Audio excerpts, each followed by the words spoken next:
Muckluck here, and I don't like game reviews that take 20 minutes to give 5 minutes of information. This is Avowed, a single-player action role-playing video game. It is available on PC and Xbox XS and is rated M for mature. The goal of this review is to determine whether or not this game is worth its time and price tag for you. The game's setting, with no spoilers beyond the tutorial. Avowed takes place in the same universe as the Pillars of Eternity series of games. If you haven't played them before, you do not have to enjoy Avowed. Just know it is a fantasy universe with magic, swords, and science. There are multiple gods, they are very real and mostly horrible. You play the role of the Envoy, a character with a background of your choosing that works for the Emperor. You have received reports of the Dream Scourge, a sort of spiritual plague that is corrupting people and animals alike in the living lands. The Emperor has sent you to investigate the issue and do anything within your power as his envoy to stop the Dream Scourge in any way that you deem fit. General gameplay. After a brief cutscene laying down some background, you are thrown into character creation. The Pillars universe has many races, one of which are called godlikes. A godlike is someone blessed by one of the many gods of this world and usually somehow resembles them, like an artist signing their work. They have trouble finding headgear that fits them because of these abnormalities. In Avowed, your character is a nature-themed godlike, and you have something on your head that makes you immediately stand out in a crowd and recognized as such, but you can choose how crazy you crank this up. Now, beyond being a godlike, you do not know whose godlike you are. None have taken credit for you, so to speak, and this is part of the Envoy's story. After finishing your cosmetics, you choose a background which gives you an edge and some starting skills, such as an arcane scholar, which is more magic-leaning, a war hero that is more physical strength-leaning, and so on. You can then pick some starting attribute points. What each of these do is clearly displayed, and you can allocate them as you wish. You get many more of these as you level up. You choose your game difficulty, your character's voice, your identifier if that is important to you, and whether or not your godlike features are visible to yourself. NPCs will still react as if they are visible, but if you dislike them, you don't have to show them all the time. You then get a cutscene about your mission from the Emperor to stop the Dream Scourge, set out on a boat to the living lands, but get fired upon before you reach it. You wash up on the beach of an island some distance away from where you intended to land at. This island serves as a tutorial of sorts, and you learn the basics of gameplay while getting through it. Leveling. When you level, you will get points to spend on abilities and points to spend on attributes. The attributes are the same as what was shown earlier, allowing you to increase raw damage with might, action speed with dexterity, things like that. Abilities are divided into fighter, ranger, and wizard. You are allowed to invest points into anything in any of these three trees as long as you meet the overall character level requirement on the left-hand side. This allows you to fully specialize in melee,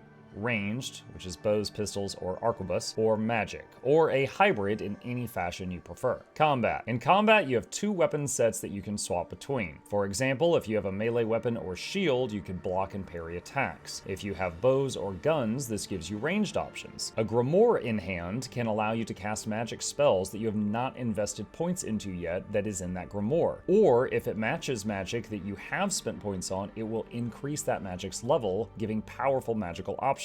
You can use dodges no matter what weapons you are holding. At any time in combat, you can press E to pull up a wheel, giving access to skills that you don't have on your bar. Consumables such as foods or bombs, or your companion's skills. They will use these when they feel it is necessary automatically, but you can call upon them to use them at any time you wish if they are not on cooldown. When out of combat, you can explore the map and can largely go in any direction you choose and open up the map in any order. You have a lot of freedom within the maps, and exploration is encouraged. There are many side quests and hidden treasures you can find by just exploring around. Playtime. Avowed took me about 52 hours of gameplay for my first playthrough, doing over 90% of the side quests I was able to find on max difficulty. The quests in this game offer major choices at multiple points, so if you choose to replay it again, you can choose completely different combat styles as well as story choices and get more playtime out of it, as it does reward replayability. Comparisons to other games. I've seen a lot of folks trying to compare this to games like Skyrim and Oblivion, so I want to clarify what this game is and is not now that I have played it. It is a narrative RPG with a large open world that rewards exploration and discovery. It is not a massive sandbox game like Skyrim. It does have separate zones with a couple of loading screens. You can't rob people or steal. The game does have stealth mechanics in combat, but if you see an item and you can highlight it, you can take it, and it will not be stealing. While you do frequently find barrels and some other objects that you can break, there are far more that you cannot. The world does have some indestructible objects, but they are sparse by comparison. You cannot attack random NPCs in town. This isn't Morrowind where you can kill quest essential people if you feel like it. If you goad someone into a fight verbally, then you can attack, but you cannot just murder hobo your way through a city. The details.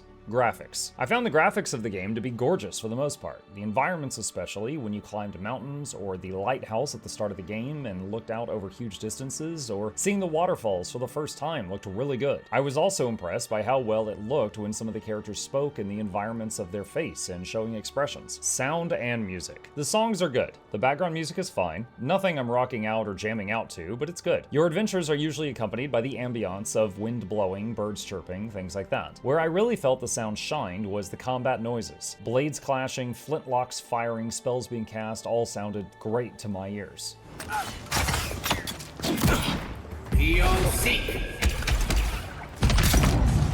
Controls. Avowed can be played with a controller or with mouse and keyboard. I played the game on mouse and keyboard, and the one complaint I have here is that dodge and jump are the same button. If you press it while moving forward, it's a jump. In other directions, it's a dodge. If there's something climbable near you, it's parkour. This led to many times in combat me trying to press dodge and just jumping straight into the air and taking a hit stupidly. I wish these were separate keys. Saving system. The game supports manual saves and even quick saves at any time. It is very easy to tap F5 and quick save anytime you feel you are about to try something risky. Content creator concerns. None. I streamed my entire playthrough on Twitch and YouTube and uploaded the entire thing to our Muckluck Plays YouTube channel and did not experience any muted VODs or have any issues with copyright claims. Do I have anything negative to say? The number one issue for me is leashing. Basically, if a mob chases you too far from its spawn point, it will immediately start running back. This means if you stand at the edge of its range and shoot it with ranged attacks, you can kill things much stronger than you without issue if they are melee only. This is not something I would abuse intentionally. Sometimes I would simply be kiting a tough mob and I would hit the leash point and it would basically give up, which always felt dumb when it happened. Next up, as I mentioned earlier, the dodge and jump being the same button. Dying in a fight because you made a mistake is fine. Dying because I hit the button and it didn't do what I wanted it to do is incredibly frustrating. Lockpicking. This is more of a personal preference, but the game has no lockpicking minigame. When you get to a tough chest, it just says how many lockpicks you need to pay to open it. So you just ram 5 lockpicks in and out comes the treasure. I wasn't a fan of this, but I basically learned to stock up on lockpicks at shops. Mana system. The mana system in this game does not recharge over time naturally. You eat foods or drink potions to refill it. This is not a bug in any way, but just a design decision I wasn't fond of. I will say that I found a ring that enables passive mana regen that I used for the entire game. If you also dislike this system and you don't mind a little help, Google its location in the first major zone. For me, this made the experience much more enjoyable. Inventory screen. I think the inventory navigation menus could have been improved. You could not drag and drop items to the slots you want them in. This is a minor complaint, but it was something that took some getting used to. Game crashes. During my 52-hour playthrough, I experienced 5 game crashes that would have a weird error message about Alabama game. Now, thanks to the fact that I was quick saving frequently, I never lost much playtime, but I do not know what was causing this. And speaking with my live audience, other people were experiencing it as well on other platforms, so hopefully a patch will help with this. Final thoughts. Avowed was a very fun game, one that I enjoyed enough to do every side quest I could to expand the playtime. The story was well written and honored the Pillars universe, unlike, for example, Veilguard and the Dragon Age universe. The combat was a blast, the world was beautiful, and I had a lot of fun.